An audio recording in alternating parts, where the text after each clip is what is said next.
s'imbriqueront parfaitement. Alléluia. La pluie de l'arrière-saison, c'est le ministère que Christ avait. Si vous dites à cette montagne,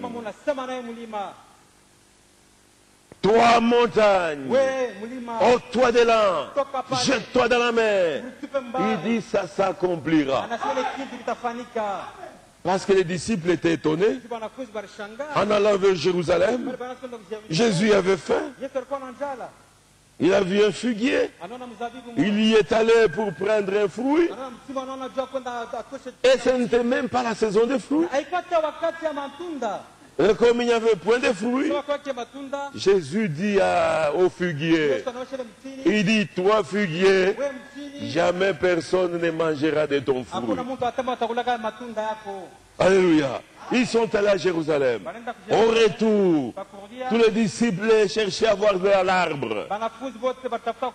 Et Pierre, il va dire au Seigneur, le figuier, Seigneur, que tu as maudit, il est sec jusqu'aux racines. Jésus dit oui, ayez foi en Dieu. Alléluia. L'église qui arrive, l'église qui prend sa forme et sa position, cette église-là manifestera le ministère de Christ. Amen. Il dit il faut que ça soit parfait comme Christ. Avant qu'il ne vienne.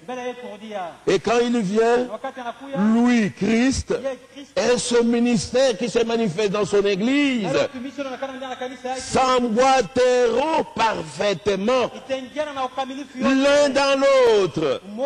Alors viendra l'enlèvement et la rentrée chez soi à la maison. Amen. C'est ça la pluie de l'arrière-saison. Nous réalisons encore question-réponse numéro 2. Au paragraphe 120. Frère Branham déclare, Jésus ne peut pas venir tant que l'Église, le corps des croyants, ainsi que le ministère qu'il avait jadis, laissé ne soit devenu exactement comme autrefois. Alléluia. Il faudrait que ce qui s'était passé ces jours-là, que ça se passe encore dans l'église. C'est alors que Jésus viendra pour enlever son église. C'est une grande promesse. Et chez nous, j'ai toujours dit, aux frères et aux sœurs, c'est par vous et par moi que Dieu accomplira cette chose. Nous devons en être conscients. Si pour une guérison, Frère Branham, vous connaissez tous l'histoire. Il avait des problèmes avec les services des impôts. C'est quelqu'un qui n'avait pas beaucoup d'étudié et qui ne comprenait pas beaucoup de choses. Et il avait des problèmes avec l'homme de fiscalité.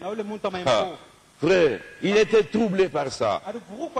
Suivez bien cette petite histoire. Nous parlons de la pluie de l'arrière-saison. Mais pour la guérison seulement. Voyez Frère Branham. Il était très troublé par cette histoire. Au point qu'un jour, il était assis dans son salon. Et le téléphone avait sonné. Lui-même, par intuition, il avait compris que ça ne pouvait être que ce monsieur-là. Et il ne voulait pas aller décrocher le téléphone. Il est resté assis. Le téléphone a continué à sonner. Et c'est Meda qui est allé pour prendre le téléphone. Et quand il avait le combiné à l'oreille, Frère Branham me dit à Meda, si c'est ce monsieur-là, dis-lui que je ne suis pas là. Et m'aide à répéter la même chose. Il dit, mon mari n'est pas là. Mais c'était une croyante. Elle était soumise, comme Sarah. Mais elle n'était pas contente. Elle est vite revenue à Frère Branham pour dire quel genre de chrétien. Tu m'as et tu me fais mentir aussi. Et avec ça, tu es serviteur de Dieu. Un prophète de Dieu. Frère Branham pouvait chercher à calmer sa conscience. C'était une histoire qui l'avait beaucoup troublé.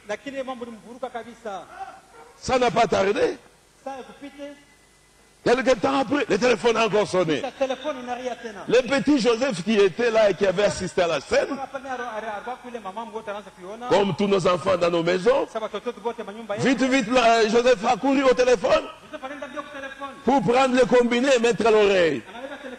Alors, à qui ai-je l'honneur? Non, me parle, il dit, c'est moi. Alors, il se tourne vers son papa. Il dit, papa, tu veux que je lui dise que tu n'es pas là?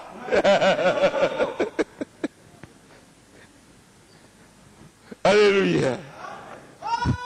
C'était une histoire qui avait vraiment dérangé Frère Branham. Et il a continué à calmer sa conscience. Quelques temps après, quelques jours après, on l'invite pour prier sur un malade. Et il est sorti, grand prophète.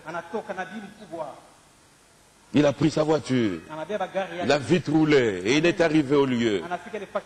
On lui présente l'enfant malade. Et juste quand il voulait poser ses mains, le Saint-Esprit est arrivé et lui a dit, hypocrite, tu vas prier comment? Tu vas prier comment? Hypocrite. Mounafiki. Le Frère Branham s'est retenu. Le Saint-Esprit rappelle tout. Et il lui a rappelé qu'il avait menti. Et il a entraîné toute sa maison dans ses mensonges. Frère Branham n'a pas imposé les mains. Il s'est excusé. Il dit, pardonnez-moi, je vais revenir, je vais d'abord arranger. J'ai un petit problème. Il est allé. Il a vu l'homme de fiscalité. Et il n'a pas mâché les mots. Comme c'est la confession actuelle. Bon frère, je n'ai pas tous les membres et tu es frère. Des choses vagues. Mambo. Frère Branham, il arrive, il voit les messieurs. Il s'humilie. Il dit, messieurs, je suis un menteur. Quand vous aviez téléphoné une première fois, et quand ma femme vous a dit que je n'étais pas là, j'étais là, c'est moi qui lui ai fait dire ce mensonge. Et même quand mon fils a encore répondu au téléphone, j'étais là, j'ai menti, je viens vous voir pour vous demander pardon. Beaucoup de gens pensent que quand ils confessent leurs péchés, quand ils se répandent, leur honneur va diminuer. C'est mieux que votre honneur diminue. Alléluia. Et il faut que ça diminue. Pour que là-haut, votre honneur puisse monter.